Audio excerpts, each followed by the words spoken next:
Can I just okay, I promise this is the last question, right, but would you at least guarantee that whatever answer HSBC come back with is in accordance with the law? Yes. Thank you. Absolutely. So when HSBC come back to me to resolve this issue, that issue will be resolved in accordance with the law. Of course. Yeah. Excellent. We have our legal departments. If we have any legal issues, they're the first department we go to. And you guarantee this? Yes. Absolutely. Okay, of course. Excellent. Well, thank you. All right. Thank you very much, Danielle, for your time. No problem. Thank you. Thank you. Yeah, nice day. thanks a lot. Thank you. Cheers.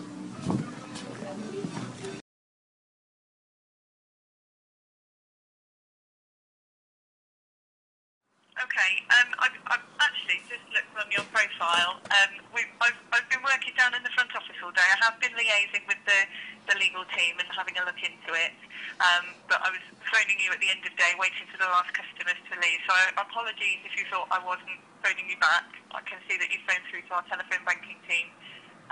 But I'm just picking up the query now. Okay. Okay. I've spoken to the legal team, as I said. They're going to take it on from there and make some investigations. So unfortunately, I can't give you a definitive answer today, but I'm just keeping you updated as to where we are. They have requested a little bit more information. If I could just ask you a couple more questions, is that okay? Okay.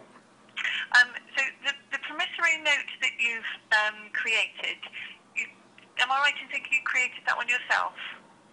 That's correct. It was created by the natural person, Martin Lee Mills. Okay. And can I just ask where you got the information regarding promissory notes? I know you say it's your background, but can you just explain to me how you came to get the idea that we could accept a promissory note over the counter as cash? And you saying you're passing this to your legal department, yeah? Yes. Okay. Where that information came from is the Bills of Exchange Act 1882. I'm still just so you're aware, Danielle. I'm here again with Paul, who you met earlier today. Hello, Danielle. Okay. No problem. So the Bills of Exchange Act 1882. I know you quoted a few more pieces of legislation this afternoon. Do you mind just repeating those? Yeah, just so I can make some notes. Danielle, can I also ask why it is important for HSBC to get to the bottom of this, to understand where we got this information from? Just so we understand sort of where you're coming from, really, because it's not usual that promissory note would be paid in over the counter as cash. Usually they are a promise to pay with a time, with a date to make a payment on there. So we just want to check the sources and make sure that we're doing everything right on this side. For me as well, just so I know in future with our customers if we do receive one again. So it's just making sure we have all the information. So if you don't wish to provide it, that's fine. I can still pass on, catch up with the legal team. They are taking it on from here, so they are looking into it for you. So as I said, I won't be able to provide you with an answer today, but it's just so we have all the information from you. Okay, no, that's fine. I mean, to quote the specific laws that enable this, and I would quote, and if you do you have a pen to make a note, Yeah. or are you happy that this call is recorded? No, I'm making notes as we talk.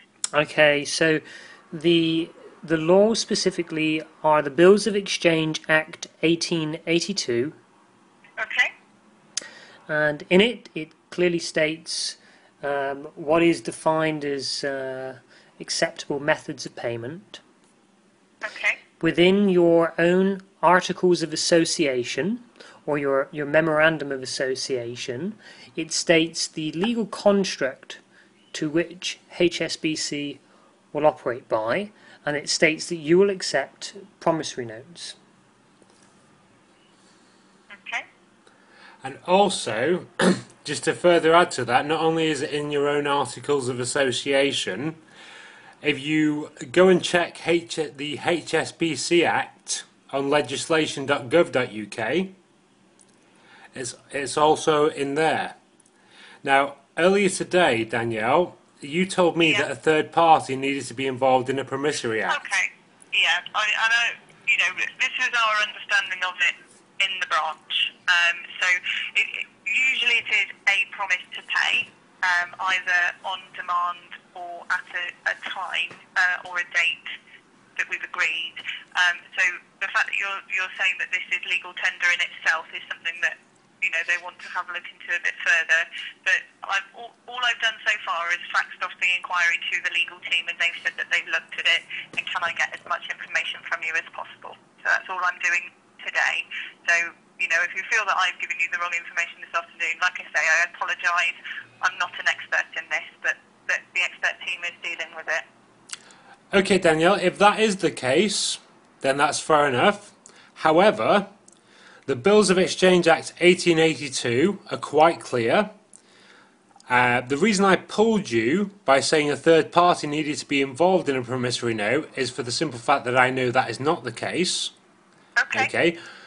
The note that was deposited into HSBC, as soon as that hit the envelope and hit the machine, it became cash. Okay. At no stage have I received a call from HSBC regarding the deposit of that cash.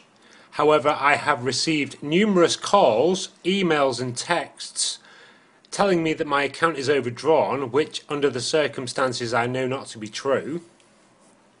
Okay, and this has actually caused me quite a bit of embarrassment and has suffered me a tort for the simple fact that, as far as I'm aware, I have acted lawfully, and all of a sudden I'm finding that payments are being bounced left, right and centre from my account, yet payments can't go out, yet HSBC's own charges can be levied. Okay. Sorry, I'm just making some notes as you're talking here, just so I've got it all documented. Okay. Okay, so what is your response to that, Danielle? Well, I'm just collecting information today. Like I say, it's being dealt with by another department. So I'm just making the notes of everything that you're telling me. As I said, I can't give you a definitive response today because, like I've explained, I don't deal with promissory notes. They're not a usual form of exchange over the counter. So, like I say, I'm just gathering information from you. Okay. Okay. Well, one thing that I'm sure you will be able to answer is, can you tell us where that promissory note currently is? I have it in my possession. You have now. Is that in an account, or is it just simply held? Well, it's not in an account because, as I said to you, it's not usually a form of exchange. So as far as we were concerned in the branch, it's not cash. We're looking into it with our legal team to see if we are incorrect in that. If we are, then it will be paid into the account. But like I said, it's not paid into an account because as far as we were concerned in the branch, it's not legal tender. It was not cash, which is what we're investigating today. Okay, Danielle. Now, as you're aware, myself and Paul were sat down with you earlier on today. Okay. Not only did you guarantee me that you would call me back by the end of today, which you have fulfilled, Okay. and I appreciate that, you also guaranteed me that this matter would be found in accordance with the law. Okay. Okay. So, now that you've said that, and you've passed this to your legal team, the fact that you've said this matter will be found in accordance with the law, that can only indicate that this credit will be put to my account. Okay. If that's what the legal team decide, then certainly. Like I say, I'm not an expert in the law, so I can't guarantee with you over the phone. Okay, so that will be the case. That is being investigated by the legal team. I appreciate it, Danielle. So Okay. we can confirm that this deposit was made on the 19th of June. Yes, we can. And today's date is the 29th of June. Yes. Excellent. So how long do you expect, or have you been led to believe? I presume then, just so I know, sir, that you're confirming facts. I presume that you're recording this conversation. Um, Yes.